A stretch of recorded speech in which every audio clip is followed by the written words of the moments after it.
ये बच्चे पुराण 18। अब यहाँ थोड़ा सा निर्णय देते हैं आपको। वेद पढ़ने पर समझ में आता नहीं के बनने हैं। अब सतयुग के ब्राह्मण, सतयुग के ब्राह्मण व्यास जी लिखते हैं देवी पुराण में, देवी पुराण के 6ठे स्कंद में 414 पृष्ठ पे, कि सतयुग के ब्राह्मण वेद के पूर्ण विद्वान होते थे और वो दुर्गा की पूजा करते थे। अरे थरा के जो परमात्मा कहते हैं वेद पढ़ने पर वेद ना जाने, ये बातें पुराण 18। और फिर भी नहीं कहें भगवान को भूल के ये मूर्ति बना के देवताओं की पूजते अंडे और भूल गए सृजनहारा। ये देखिएगा श्रीमद् देवी भागवत,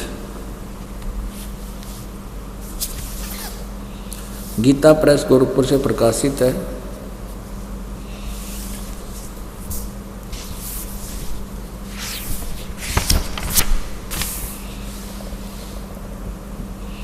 संपादक हनुमान प्रसाद पोदार, चिमनलाल गोस्वामी।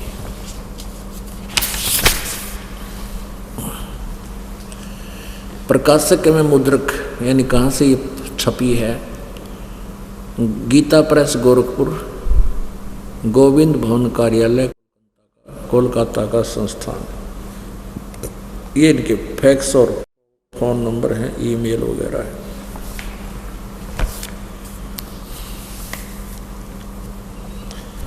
चार 414 पृष्ठ पे 6ठा स्कंद,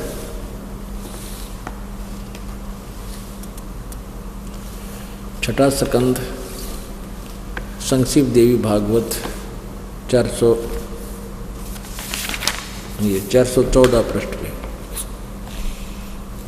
6ठा स्कंद।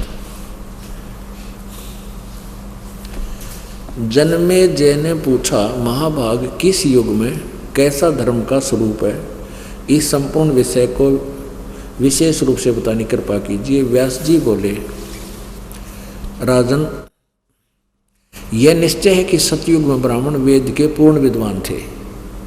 सतयुग के ब्राह्मण, उनके द्वारा निरंतर भगवती जगदम्बा की आराधना होती थी और भगवती का दर्शन करने के लिए उनका मन सदा ललायित रहता था। आगे देखो,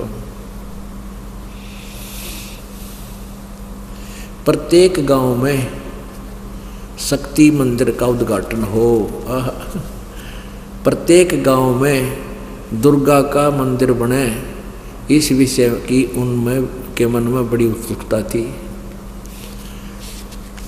और यहाँ देखो, ये तो सतयुग के ब्राह्मणों के बारे में। अब ये कलयुग वाले के बारे में देखो क्या लिखा है।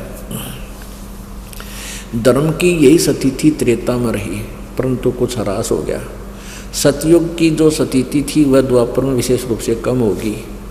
राजन, व्यास जी बता रहे हैं, राइटर ऑफ द पुराण, राजन उन प्राचीन युगों में जो राक्षस समझे जाते थे वे कलयुग में ब्राह्मण माने जाते हैं। काट दिया रोग सारा ही, क्योंकि अब के ब्राह्मण प्राय पाखंड करने में तत्पर रहते, दूसरों को ठगना, झूठ बोलना और वैदिक धर्म कर्म से अलग रहना कलयुगी ब्राह्मणों का स्वाभाविक गुण बन गया।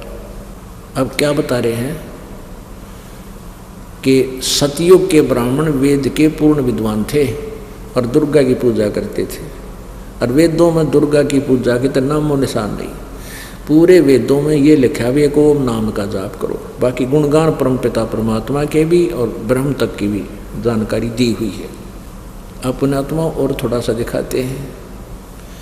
अपरमात्मा कबीर जी अपने